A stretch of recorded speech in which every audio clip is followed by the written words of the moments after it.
Sur les ailes du temps, elle voyage.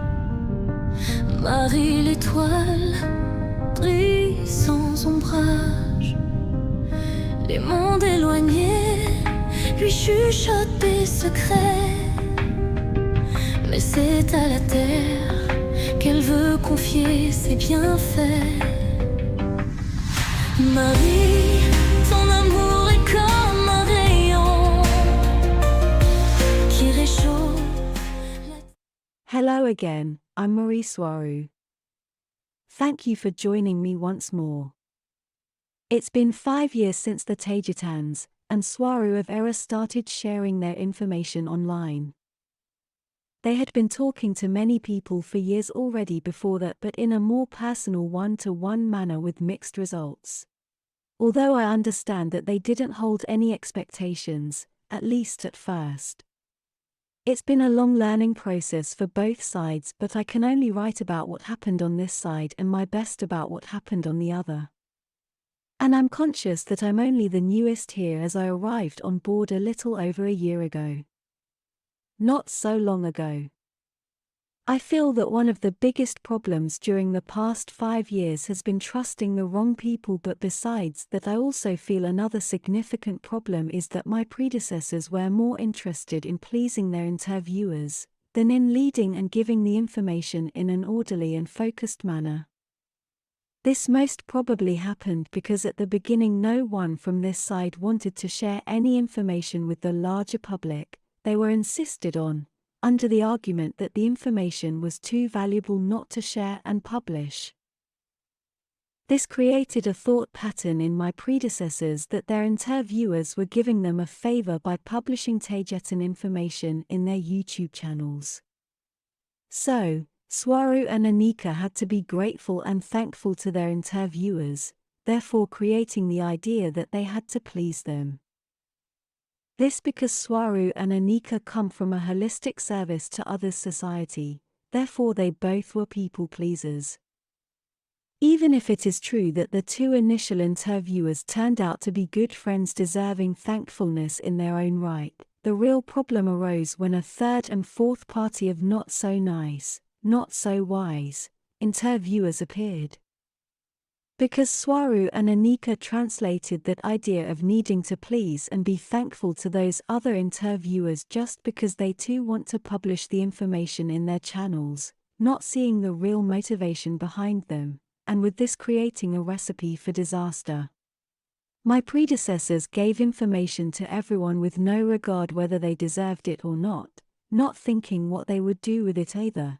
They gave, and gave until they could give no more, collapsing into exhaustion not only because they spent so many hours online but also because they were talking to too many people at once.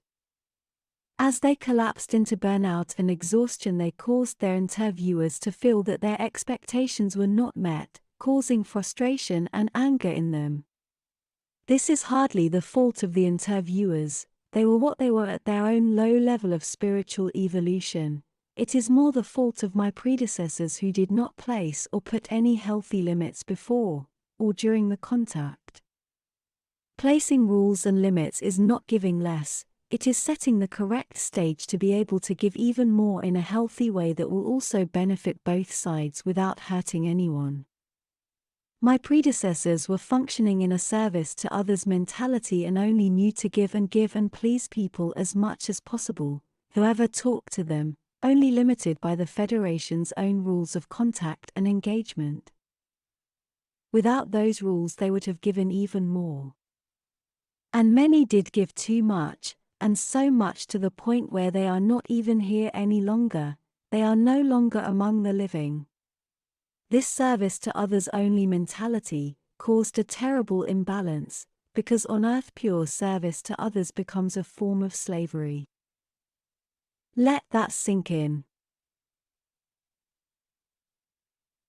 While living in a full holistic society, where people live in a full service to others mentality, there is no problem because those others will also have in mind their own best interests, therefore creating a healthy retribution among all the members. They take care of each other. But on earth, that does not happen because it creates a. You must give because it's your ethical obligation, and I receive only because I live in lack and scarcity mentality because I've suffered so much. Dynamic mentality that will end up draining the giving side, hence causing slavery. This happened because there was no form of retribution, no form of true cooperation where both sides have their needs fulfilled. Because both sides are people and both sides have needs. This was made a lot worse because most people on Earth in the so-called spiritual UFO community, New Age community if you like, think that extraterrestrials are all powerful beings who owe humanity, and they ought to help them out of their problems and out of their misery. But no.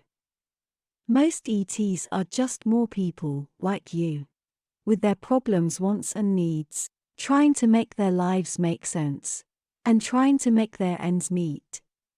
As Anika once said back in 2016, the hardest extraterrestrial to accept is the one that looks like you in a mirror. That couldn't be more accurate. But I understand that it has been a learning process for both sides. Not only for the information giving side and the receiving and publishing side, but also, the public in general has had to adjust to the simple fact that Tejitans and Swaruunians are here, now, and they are talking. It's not even important if they trust this is veridical information or not. It's not important for me who believes me or not. I know most don't, especially the so-called experts, and I'm perfectly okay with that, and I am because what they say cannot change the fact of who I truly am, my life and experiences on and off that planet called Earth. No matter what they say, I'm still writing these words in my room, in orbit with a beautiful view of Earth from space in my window to my left right now. The simple fact is that someone, some group, with a unique stellar perspective is talking and many times contradicting what was formerly understood by the so-called experts. Even our mere existence contradicts those experts who control and try to monopolize the truth. My predecessors have made the mistake of seeking validation, perhaps, with this fully ignoring how the human mentality works in general and how controlled that mentality at large is by the officially appointed groups who supposedly study extraterrestrial contact and information. And I know they looked for validation and appreciation from the larger public because that was the only retribution they would ever get, and when they didn't get it they felt very hurt because all the fruit of their efforts was perceived by them as in vain. It is impossible to live seeking validation all the time, especially when talking about highly controversial subjects, so I see that as a yet another harmful side effect of a people-pleaser mentality. People coming from a holistic service to others, non-terrestrial society, cannot mix with most people on Earth because those are still functioning in a survival mode that keeps them in a service to self mentality. The results can be, and have been, lethal to the non-terrestrials. That's why I'm going my own way with my own project, with this YouTube channel. And I'm not willing to make the same mistakes. I am publishing this information on a more progressive manner, from lesser to the more complicated, and I'm publishing all this in a focused manner with few to no distractions. But in general, I think that one of the most important concepts, if not the most important one to take away from the entire 5-year publishing project is the fact that there are other humans in space. And many, many more. As simple as that. It sounds simple and innocent, but the implications are huge. It means you've been lied upon for perhaps thousands of years. It means that the population of Earth is under perception and mind control to achieve a self-validating, self-corroborating, and self-contained reality world realm that can only be valid in its own context. You may want to call that the Earth Matrix. My information is what it is and I write it because I was not born on that planet, so I cannot fall into the same mentality and the same ideas that hold that matrix together. Because I have seen and lived other experiences outside Earth. I know many of you out there listening right now would like to talk to me, and I know most of you are beautiful advanced souls I'd love to be friends with. But at this time I cannot start any kind of direct communication because it is not healthy for me, as I just explained why above. And also because, although I do have some technical help here from my friends, I'm doing all this work essentially alone, and I would get severely swamped. That is why I have the comment section deactivated. I hope you understand. With much love. Marie Soirou.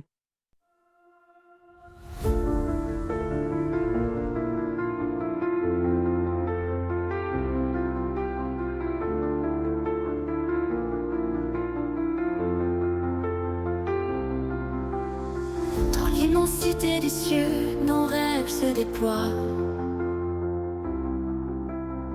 Une étoile de nos voeux vers un monde de joie.